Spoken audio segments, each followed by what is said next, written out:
has CCP fulfilled that promise to this kind of the initial players? They definitely have a lot more content. I'd say, especially after the most recent releases, it's definitely an improved game structurally. It's definitely a lot better. It's definitely more of an improvement and a polished game than the early years. Oh my god, I'm sure if someone out there has it, there's a couple screenshots from like the 2003, 2004 UI or the beta UI. Feel free to go ahead and link it in any of the chat channels. But I mean, you look at this thing and you're like, what the hell am I doing here?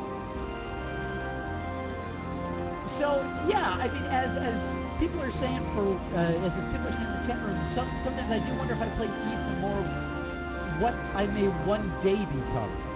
And the very big reason, especially a lot of us, I don't want to put myself in the bitter vet category, but I'm definitely in the vet category. I'm in the hopeful vet category. I'm the optimistic vet. How's that?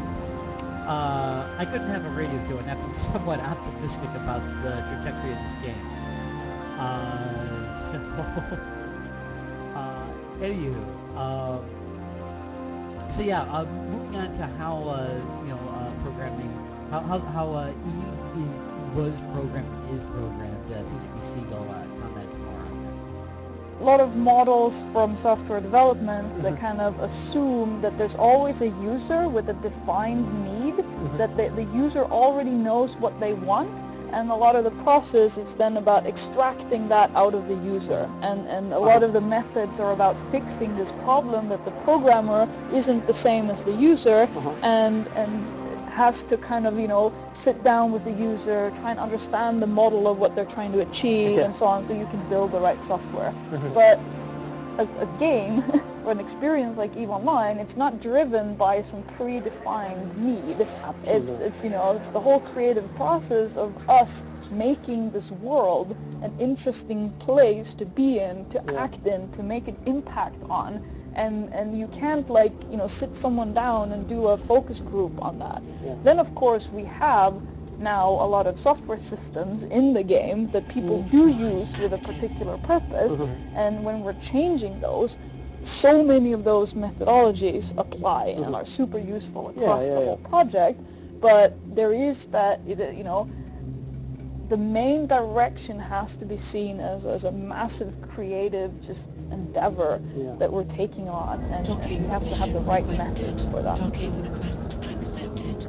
So again, CCP Siegel kind of talking about like how we have to start following proper software design methods, but in the same way, EVE being its open-ended video game really can't fit into the grooves that that general top-down design says you have to. I mean, even WoW, you're trying to extract an experience out of the player. Whereas with EVE, you create a bunch of tools and hope that the players extract their own content. And let me tell you, I think a lot of players have done a way more better job than any developer or writer could have hoped. Nullsecond, in and of itself, has some real good, rich history. Not to mention faction warfare. The betrayed people are another close-knit community where they have their own stories, and they'll talk about indices and market moves and all that fun stuff. But anywho, so yeah, I mean, it's sorry, comment in chat kind of distracted me, but this whole open-ended concept, this whole open-ended universe concept idea is something relatively different. The only thing I can think of that's coming on the horizon that they have to watch out for is Star Citizen. And again, FanFest may be kind of like the ultimate gut check for them, because I'm sure they kind of read into the same things that I did when I did my show on Star Citizen way back a couple months ago. So maybe Hilmar saw some things and says, okay guys, Other people are trying this open-ended universe concept. They're seeing the success we did, and now we're moving on from that because a lot of people have built on the success of an initial concept and have done way better. And hopefully he doesn't fit into that process. But again, I think we're going to see Eve kind of develop from, again, more of an internet spaceship game to more of a, hey, here's what happened in this virtual universe today. And there's going to be multiple different ways to kind of interact with the virtual universe known as Whedon.